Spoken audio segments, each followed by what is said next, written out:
ইমানদার ব্যক্তি বৎসরে শুধু 3 দিন কোরবানি করে না, ইমানদার ব্যক্তি প্রতি মাসেই কোরবানি করে, ইমানদার ব্যক্তি প্রতি সপ্তাহেই কোরবানি করে, ইমানদার ব্যক্তি প্রতিদিন কোরবানি করে, ইমানদার ব্যক্তি প্রতি রাত্রেই কোরবানি করে, ইমানদার ব্যক্তি প্রতি ঘন্টায় কোরবানি করে, ইমানদার ব্যক্তি প্রতি মিনিটে কোরবানি করে, ইমানদার ব্যক্তি প্রতি সেকেন্ডে কোরবানি করে, ইমানদার ব্যক্তি প্রতি মুহূর্তেই কোরবানি করে।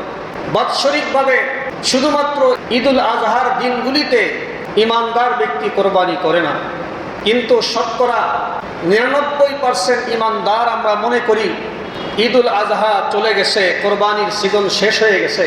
এইটা ভুল ধারণা। আমরা কোরবানির মূল তাৎপর্য এখনো বুঝতে পারিনি। কোরবানি আসলে কি জিনিসটার নাম কোরবানি, কোন বস্তুর নাম মূলত কোরবানি। কোরবানি কোনো বাংলা শব্দ নয়, কোরবানি কোনো ইংরেজি শব্দ নয়, কোরবানি কোনো অন্য ভাষার শব্দ নয়, কোরবানি হচ্ছে আরবি ভাষার শব্দ। আরবি সম্পর্কে আমাদের জ্ঞান কম থাকার কারণে আমরা মনে করেছি কোরবানি তো চলে গেছে। কোরবানির মূল তাৎপর্য হচ্ছে, কোরবানি শব্দটি এসেছে 3টি অক্ষর থেকে। একটা হচ্ছে কফ, একটা হচ্ছে র, একটা হচ্ছে বা। কফ, র, বা 3টি অক্ষর আরবিতে কুরবুন, এখান থেকে এসেছে কোরবানি।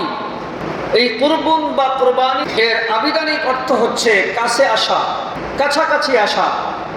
আশেক তার মাশুকের কাছে আসা, মাশুক তার আশেকের কাছে যাওয়া, প্রেমিক প্রেমিকার কাছে যাওয়া, প্রেমিকা প্রেমিকের কাছে আসা। এটা হচ্ছে কোরবানির আবিধানিক অর্থ। ইসলাম ও শরীয়তের পরিভাষায় কোরবানি বলা হয় যেই আমলের মাধ্যমে, যেই কাজের মাধ্যমে, যেই কর্মের মাধ্যমে বান্দা আল্লাহর কাছে যেতে পারে, যাওয়া সম্ভব, বান্দা তার আল্লাহকে আপন করা সম্ভব, আল্লাহর কুদরতি অন্তরকে খুশি করা সম্ভব। এইটার নামই হচ্ছে কোরবানি। অতএব আমলের মাধ্যমে আল্লাহর কাছে যাওয়া যায়, আল্লাহর প্রিয় হওয়া যায়। আমল কি বছরে শুধু ঈদুল আজহার দিনেই ইমানদার করে, না সারা বছরেই করে? হ্যাঁ, বুঝতে হবে। ফজরের নামাজ পড়েছি, এইটা আমল করেছি, কোরবানি করেছি, আল্লাহকে পাওয়ার জন্যই ফজরের নামাজ পড়েছি। এখন মসজিদে এসেছি আল্লাহর কাছে যাওয়ার জন্যই, আল্লাহকে আপন করার জন্যই। সামনে আসরের নামাজ পড়ব আল্লাহকে কাছে পাওয়ার জন্য, আল্লাহকে আপন বানানোর জন্য। ইমানদার ব্যক্তি 5 ওয়াক্ত নামাজ পড়ে তো কোরবানি করে, এটা কোরবানি, অর্থাৎ আল্লাহর কাছে যাওয়ার জন্য, আল্লাহকে আপন করার জন্য 5 ওয়াক্ত নামাজ পড়ে। ইমানদার ব্যক্তি একবার সুবহানাল্লাহ বলে, বলুন তো কাকে খুশি করার জন্য বলে? আল্লাহকে খুশি করার জন্য। সুবহানাল্লাহ বলতে কয় মিনিট সময় লাগে? একবার সুবহানাল্লাহ বলতে কয় ঘন্টা সময় লাগে? না, মুখে বলার প্রয়োজন হয় না, ভিতরে ভিতরে আল্লাহর কথা স্মরণ করলেও এইটার নামও কোরবানি। ভিতরে অন্তরের ভিতরে আল্লাহর কথা স্মরণ করা, এইটাও কোরবানি। ইমানদার ব্যক্তি যখন ঘুমায়া থাকে তখনও কোরবানি করে। সুবহানাল্লাহ, ঘুমাইতেছে, না দেখে ঘুমাইতেছে, এরপরেও ইমানদারের আমলনামায় কোরবানির সওয়াব লেখা হইতেছে। সুবহানাল্লাহ। ইমানদার বাথরুমে যা, সেই 3-4 মিনিট, 5 মিনিট, 10 মিনিট বাথরুমে কাটায়, ফেরেশতারা সেই ইমানদার ব্যক্তির আমলনামায় কোরবানির সওয়াব লেখে, কোরবানির সওয়াব লেখে। সুবহানাল্লাহ। বাথরুমে যে আল্লাহ আল্লাহ বলা যায় না, ঘুমন্ত অবস্থায় আল্লাহ আল্লাহ বলার কোনো সুযোগ নাই, কিন্তু পদ্ধতি অবলম্বন করলে, রাসূলের সুন্নত তরিকায় ঘুমাইলে, রাসূলের সুন্নত তরিকায় বাথরুমে গেলে, বের হলে ইমানদার ব্যক্তির আমলনামায় কোরবানির সওয়াব লেখা হয়ে যায়। মুহতারাম হাজির, এই জন্য প্রতিটি মুহূর্তেই ইমানদার ব্যক্তি কোরবানি করবে, এইটা আমাকে আপনাকে বুঝতে হবে। কিন্তু আমরা কি বুঝেছি? আমরা বুঝেছি কোরবানির দিন 3 দিন, কেউ তো 3 দিন জানেও না, একদিনেই। এই কোরবানির ভুল তথ্য আমাদের ভিতরে থাকার কারণে আমরা শুধু একদিনকেই কোরবানি মনে করেছি। হ্যাঁ, আংশিক সত্য, কোরবানির দিন 1 দিন বা 3 দিন, এই কথাটা বলা আংশিক সত্য। কিভাবে? ইমানদার ব্যক্তি প্রতি মুহূর্তে, প্রতি মিনিটে, প্রতি ঘন্টায়, প্রতিদিন, প্রতি রাত, প্রতি সপ্তাহ, প্রতি মাস, প্রতি বছর কোরবানি করলেও পুরা বছরের ভিতরে 3টা দিনকে আল্লাহ পাক কোরবানির জন্য আনুষ্ঠানিকভাবে ধার্য করেছেন। এই আনুষ্ঠানিকভাবে কোরবানি হয়তো বিদায় নিয়ে চলে যাচ্ছে, কিন্তু মূল কোরবানি যেটা ইমানদার সারা বছর করে, সেই কোরবানি এখনো বিদায় নেয়নি, নেবে না।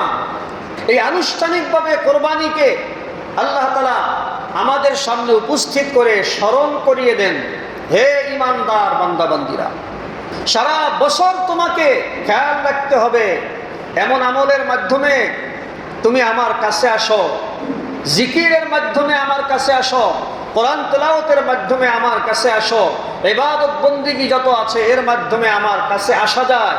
এটাকে স্মরণ করিয়ে দেওয়ার জন্য বছরে বছরে এই কোরবানি আনুষ্ঠানিকভাবে আল্লাহ পাক আমাদের সামনে পেশ করেন, স্মরণ করিয়ে দেওয়ার জন্য বুঝিয়ে দেন যে সামনের এক বছরের জন্য আবারও প্রস্তুতি গ্রহণ করো, কিভাবে কোরবানি করতে হবে, কিভাবে পরীক্ষা দিতে হবে। কোরবানির আরেকটা অর্থ আল্লাহর কাছে যাইতে পারা। এটা খুব সাধারণ ব্যাপার নয়।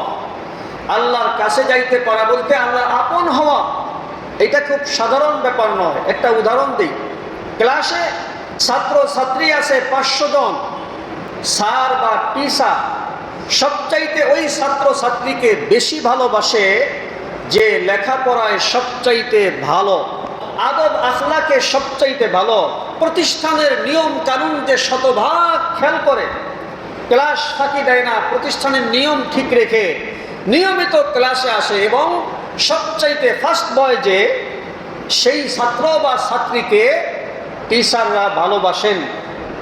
এই ছাত্র ছাত্রী যে 1 নম্বর হইল, টিচারের অন্তরের ভিতরে জায়গা করে নিল, এতে কি ওই ছাত্র ছাত্রীর জীবনে কষ্ট হয় নাই? এই যে কষ্ট, এইটার নামই কোরবানি। কোরবানি আরেকটা অর্থ হলো ত্যাগ করা, নিজে কষ্ট সাধন করে, ত্যাগ করে, শ্রম দিয়ে। মনে চেয়েছিল আরামের বিছানায় ঘুমাবে, কিন্তু স্যারকে খুশি করতে হবে, 1 নম্বর হইতে হবে, এই জন্য আরামের বিছানা ত্যাগ করে, ঘুমকে হারাম করে দিয়ে রাত জেগে জেগে লেখাপড়া করে স্যারের মনকে জয় করেছে, সবার চাইতে 1 নম্বর হয়েছে। এর পিছনে অনেক শ্রম আছে। আল্লাহ পাক বুঝাইতে চান, হে আমার বান্দা বান্দিরা, শোনো, যদি আমার কাছে আসতে চাও, আমি আল্লাহর কুদরতি অন্তরে জায়গা করে নিতে চাও, যদি আমি আল্লাহকে ভালোবাসতে চাও, যদি আমি আল্লাহকে খুশি করতে চাও, কোরবানি করতে হবে, ত্যাগ স্বীকার করতে হবে। ইমানদার ব্যক্তি প্রতি মুহূর্তেই ত্যাগ স্বীকার করে। ফজরের নামাজে মসজিদে আসে, শীতকালেও আসে, গরমকালেও আসে, বৃষ্টি হলেও আসে, স্বাভাবিক অবস্থায়ও আসে, ত্যাগ স্বীকার করে। ইমানদার ব্যক্তি ব্যবসা করে, তার সামনে হালাল হারাম 2টা রাস্তা খোলা থাকে। হারামের ভিতরে লাভ বেশি, হালালের ভিতরে লাভ কম, কিন্তু ইমানদার তার রবকে খুশি করতে চায়। আমার রব খুশি আছে কিনা, আমি হারাম ইনকাম করব না, যদিও বা ওখানে লাভ দেখা যায়, যদিও বা ওখানে শ্রম কম, ওখানে মেধা বেশি খরচ করতে হয় না, সহজ পদ্ধতি আছে হারাম ইনকামের মাধ্যমে ব্যাংক ব্যালেন্স বাড়ানো যায়, অনেক কিছু করা যায়। কিন্তু ইমানদার তিনি চিন্তা করেন আমার রবকে খুশি করতে হবে, এই জন্য সহজটাকে বাদ দিয়া, হারাম এটা সহজ এইটাকে বাদ দিয়া, হালাল এটা কঠিন এইটাকে গ্রহণ করে। এখানে সীমিত লাভ হয়, শ্রম বেশি দিতে হয়, সময় বেশি দিতে হয়। ইমানদার কোরবানি করে আল্লাহর কাছে যাওয়ার জন্য এই কষ্ট করে। মুহতারাম হাজরিন, এই জন্য কথার সারমর্ম হলো, কোরবানি আনুষ্ঠানিকভাবে আমাদের থেকে বিদায় নিয়ে চলে গেলেও ইমানদারের কাছ থেকে এখনো কোরবানি বিদায় নেয়নি। ইমানদারের কোরবানি সব সময় চলবে। ইমানদার সর্বদাই তার রবের কাছে যাওয়ার চেষ্টা করবে। ইমানদার সর্বদাই মেহনত করবে, মুজাহাদা করবে, সর্বদাই প্রচেষ্টা করবে আমি কিভাবে আমার রবের কাছে যাইতে পারি, কিভাবে আমার রবকে আমি খুশি করতে পারি।